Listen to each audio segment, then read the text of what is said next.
Are you studying for a test? Do you need a little help? Do you want every advantage you can get? Well, you've come to the right place. Welcome back to Eastland English. I am Yudi. And I'm Robert. This is our Advanced Business English Conversation, Test 3. As you have probably discovered, business English is chock full of difficult terms. As usual, with our sample test tutorials, it's important for you to choose your answer before we begin explaining the answers. If you invest emotional energy, you will learn faster. If you want to challenge yourself, take this as a listening test. Close your eyes when you hear a new number or see a new slide. Directions. Choose the best reply to each question or prompt. Number 1. How are you doing in the field? Can you give me an updated list of your prospective clients? A. I gave you a list of all of my signed clients last week. Maybe it's on your desk somewhere. B.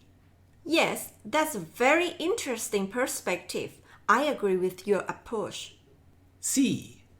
I've been trying in the local hotels, but I don't have any list yet. D. Yes, I have an extremely up-to-date perspective on things. The first phrase that we'll look at in the prompt is the words in the field. In the field is a business or professional phrase that means away from the office. So this woman is probably a representative for this company. The next word that we'll highlight for you is the word prospective. If you are taking this as a reading test, you probably have noticed that the word perspective in both B and D is spelled slightly differently.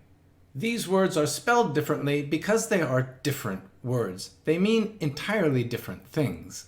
Prospective means possible in the future. Perspective means point of view. In B, the woman is suggesting that the boss has an interesting point of view. It is not related at all to his question. B is out.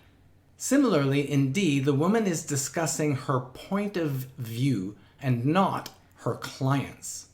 D is also incorrect. If prospective clients means possible clients, it can't be signed clients, can it? No, you're absolutely right, it can't. A signed client is a customer who has already signed a contract. Prospective, as we said before, means possible future clients. A is not correct. In answer C, she doesn't actually have any prospective clients, but it is the best answer. She's telling the boss where she is trying and updating him on her progress. C is the best choice. The best sequence for number 1 should be: How are you doing in the field? Can you give me an updated list of your prospective clients? I've been trying in the local hotels, but I don't have any list yet. Number 2. After interviewing all of the applicants, I would have to say that candidate number 2 is the best suited for this position. A. He was certainly well dressed, and his suit was clearly custom tailored. B. In my opinion, his experience does not quite match our job requirements. I think number 1 is our best choice. C. You cannot claim that number 2 is better than number 3 just because of his suit. Number 3 was wearing a very nice dress. D. I agree that the first candidate is the best suited for the job too. We'll highlight 2 vocabulary words for you in the STEM sentence. The first one is applicants. Applicants means people who apply for a job. Correct. And candidate? Someone who was chosen for consideration. Correct. After the interview process, they have gone through all of the applicants and have chosen several candidates.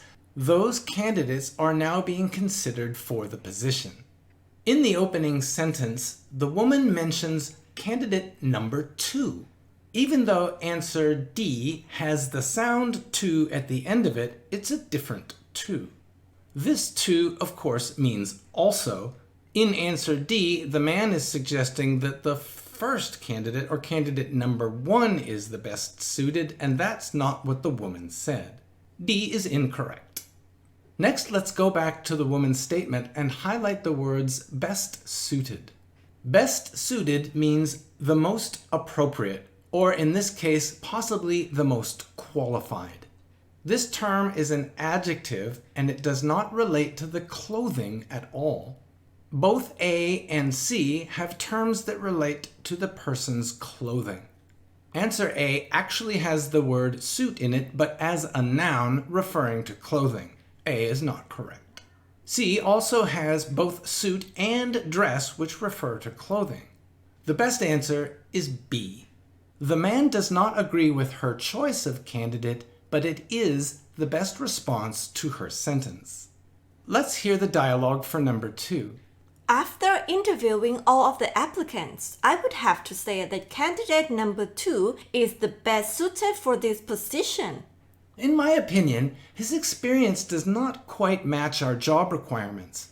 I think number 1 is our best choice. Number 3. The HR department needs a hard copy of your signed contract by tomorrow morning. A. That's fine, but I only have an easy copy of my contract. B. Okay, I will sign the document sometime this afternoon and send them a PDF by email before I leave today.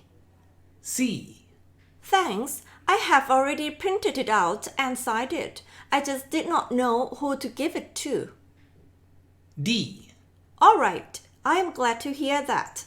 I will sign a hard copy and send it along to them by early next week. The first thing that we'll look at in the prompt is the time clue, tomorrow morning. So, D cannot possibly be correct because of the time clue, next week. D is out. Next, we'll look at the words hard copy. In choice A, the woman uses the word easy. Easy is often an antonym for hard. An antonym means a word that is opposite. However, in this case, hard does not mean difficult. A is not the correct choice. In fact, the words hard copy mean a paper copy, or a copy that is not digital. Both choices B and C offer a possible solution to the man's suggestion. However, a PDF by email is a digital copy, not a hard copy. And for those reasons, C is the best choice. The dialogue for number 3 should be: The HR department needs a hard copy of your signed contract by tomorrow morning. Thanks, I have already printed it out and signed it. I just did not know who to give it to. Number 4. You had better watch your step around the boss, Mike. You are treading on thin ice here. A. I have been keeping track of how far I walk every day. I even have a treadmill at home. B. Yes, you are right. The ice forms very quickly here during the cold season. C. I see. Perhaps we should spread salt on the ice so that it melts and makes the path safer to walk on. D. I am not too worried. We talked this morning and I cleared the air with her. There are 2 idiomatic expressions in number 4. We're going to begin with the last one, treading on thin ice. As is often the case with idioms, this is not a literal phrase. Thin ice is not about frozen water. In choice B, the man offers a general statement about the weather. It's wrong. Even though in choice C, he becomes more specific and states a possible solution to ice forming on the walkway, the idiomatic phrase does not refer to actual ice. C is also incorrect. Now let's look at watch your step. In answer A, the man refers to the fact that he has been counting or keeping track of how far he walks. That is a current trend. Often people buy watches or small machines to help them keep track of how far they walk every day. That way they can count how much exercise they've done or how many calories they have burned. Choice A even has the word tread in it. A treadmill is a machine that you can walk in place on. It is a piece of exercise equipment. So the man is telling his supervisor that he is being careful about his health. However, watch your step means be careful, and treading on thin ice means you are in possible danger. A is not the correct choice. Mike's supervisor is telling him to be careful around the boss because the boss might fire him. Mike replies by telling his supervisor that he has already cleared the air. Cleared the air is another idiomatic phrase that means resolved the problems or resolved the difficulties. D is the best choice. Why don't we hear number 4 the way it should be? You had better watch your step around the boss, Mike. You are treading on thin ice here. I'm not too worried. We talked this morning and I cleared the air with her. Number 5. Our brick and mortar approach has not yielded the anticipated results due to the pandemic. I think we should expand our web presence. A. I will contact our IT department and get them working on a strategy. B. I agree. We should give out gifts in our stores to bring customers in. C. If we shift towards a focus on our stores, we may be more successful. D. I have a better idea. Why don't we try setting up a website? The first phrase that we're going to look at is brick and mortar approach. This phrase is business English jargon, meaning a method using actual physical stores. In both answers B and C, the woman suggests that they focus on the stores, but the man has already suggested that the stores aren't working. B and C are incorrect. So the man suggests that we should expand our web presence. A web presence could include setting up a website, but it also means other things. It could be web advertising, and it could be marketing through social media. In answer D, the woman does suggest setting up a website, but she says it's a better idea. That's his suggestion. When she says, I have a better idea, that makes D incorrect, because it was his idea, not her idea. A is the best answer. The conversation for number 5 should be: Our brick and mortar approach has not yielded the anticipated results due to the pandemic. I think we should expand our web presence. I will contact our IT department and get them working on a strategy. Number 6. I think you should inform Ms. Scott about the progress of your project. She has a zero tolerance policy for employees who keep her in the dark. A. No problem. I was just going to see her about something else. I'll fill her in. B. Nobody should be working in a dark office. I will go and have an extra light installed. C. Oh, great. I'm glad to hear that I don't have to tell her about the project anymore. D. That's not what I heard. Mary told me she needs to be updated continually.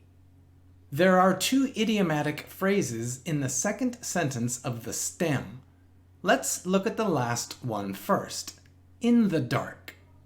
This is an idiomatic expression, and it has nothing to do with the actual light or darkness of a room.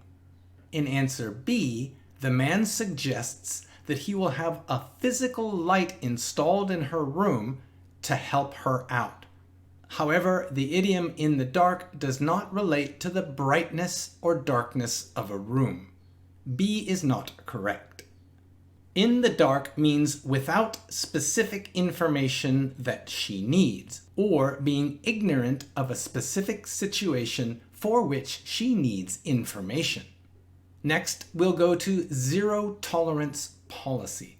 Zero tolerance means that she will not tolerate something. That means she cannot put up with it. The whole sentence means that she cannot put up with employees who do not tell her everything she needs to know. That is exactly the opposite of answer C.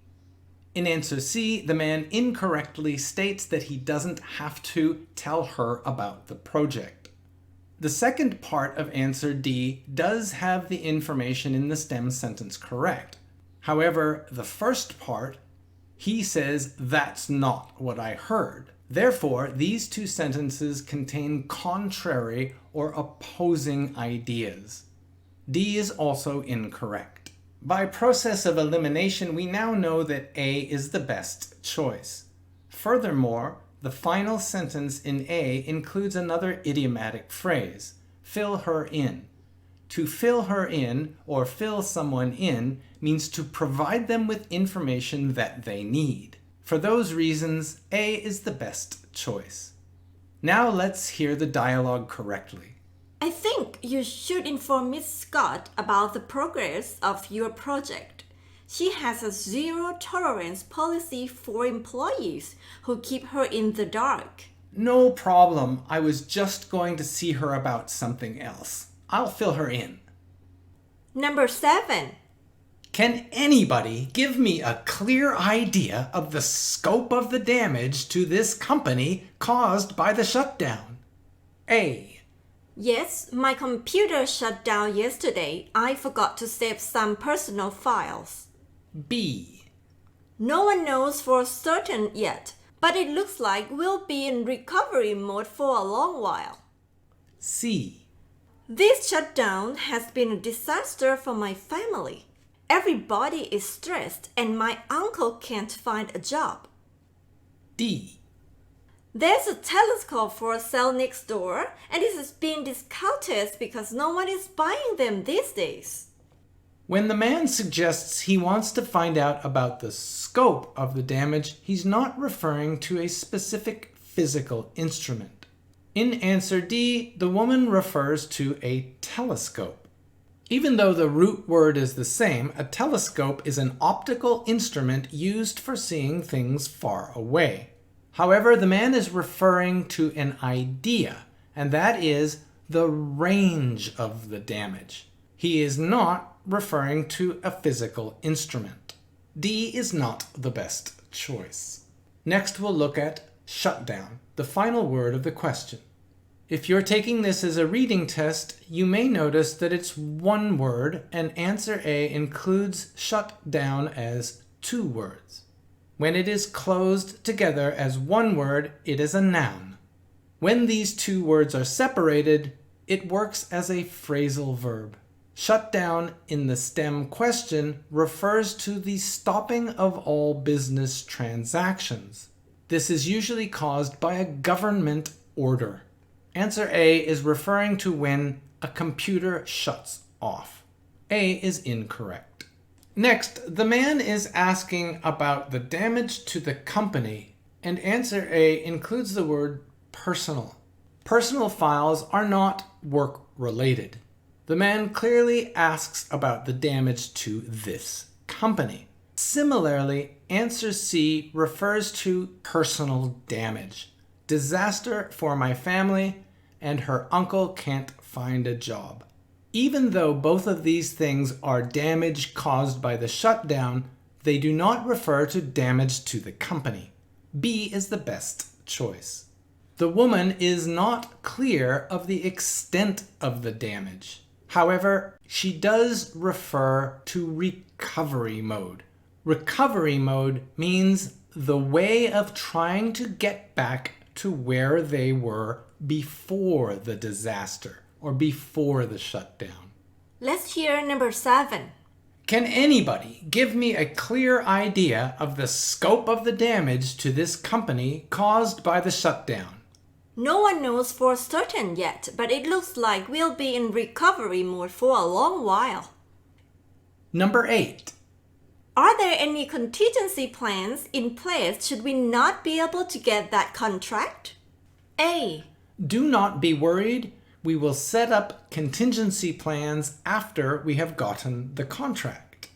B. That is such a great place. I certainly hope we get the contract there. C. If we cannot get the contract, we will begin to plan our contingencies then. D.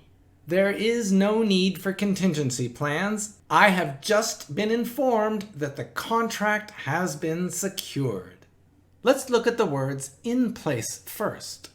In place is a phrase that means already planned.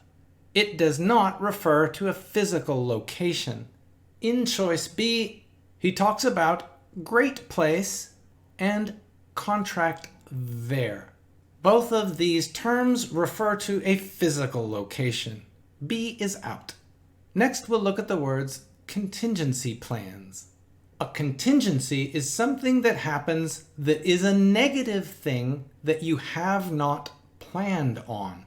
So it is an unexpected negative happening.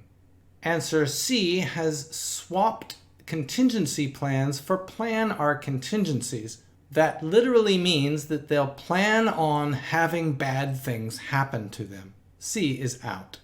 Once again, contingency plans are plans that are used when things don't go correctly. In answer A, the man suggests that they will set up contingency plans after they have gotten the contract, which doesn't make sense. You wouldn't need contingency plans if they get the contract. A is not correct. With all that in mind, D is the best answer. They've gotten the contract, they don't need contingency plans. Let's hear the conversation for number 8. Are there any contingency plans in place should we not be able to get that contract? There is no need for contingency plans. I have just been informed that the contract has been secured. Number 9. Even though you have all agreed to move in this direction, I will have to pull rank and overrule this decision. A. That is fine by me. I did not concur with the others. B. Are you sure about that? We have been very thorough with our research. C. Yes, we have all agreed to this direction. We are happy you agree too. D. If you rule over us, we can move in this direction successfully.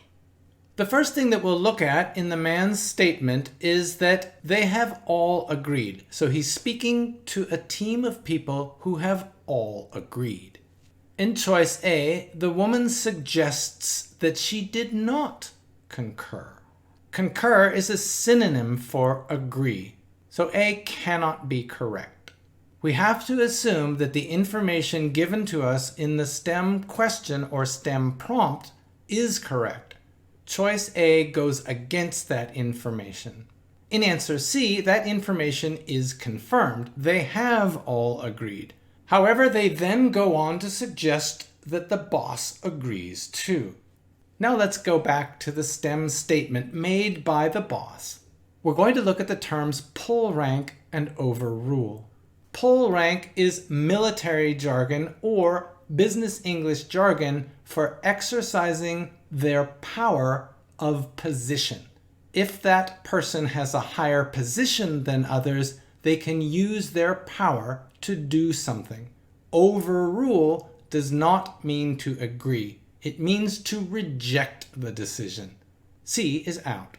In choice D, the woman suggests something similar to choice C. That is, whether or not that person rules over or has rank over, they can move in this direction successfully. However, the word overrule is different from rule over. Rule over is similar to pull rank, but not overrule. Rule over means to have a higher position. Overrule means to reject something or to say it's not acceptable. The best choice is choice B. Shall we hear number 9? Even though you have all agreed to move in this direction, I will have to pull rank and overrule this decision. Are you sure about that? We have been very thorough with our research. Number 10. Selling shoes isn't the only thing we are trying to do here. We are also seeking to add value for our customers. A. The value of our shoes is certainly greater than what we are selling them for. B. The cost of our shoes is too high. We need to bring down the price on most of our models. C. How about providing a custom fitting station with insoles so that we can make our shoes more comfortable? D. None of our customers are happy with the extra advice we give them. In the woman's initial speech, she mentions the word value. Value does often refer to the cost in monetary terms. However, the phrase add value is a little bit different. Add value means something else. In answer A, the man suggests that the price is too low. The physical value of the shoes is more than the price of the shoes. And in B, the man states the opposite of that, where the physical value of the shoes is less than the price. Both of these refer to physical value and are not correct. When a manager or owner refers to adding value, they are not talking about the physical cost of things. They're not talking about the monetary worth. They're talking about member service. Adding value to the cost of a product means to add a personal relationship to the customer. This is usually reflected in excellent customer service, but it can also be extra information or extra after-sales service. Both answers C and D refer to the concept or the idea of adding value. However, D is particularly negative. What makes C the better choice here is that C offers a solution to the problem. D only tells a problem and does not offer any extra information to help the boss. Answer C adds value for the boss by providing a solution to the problem. C is the best choice. Let's hear the final dialogue. Selling shoes isn't the only thing we are trying to do here. We are also seeking to add value for our customers. How about providing a custom fitting station with insoles so that we can make our shoes more comfortable? Thank you so much for watching our video. We hope you learned some new business jargon and idioms today. Thanks for studying with us at Eastland English.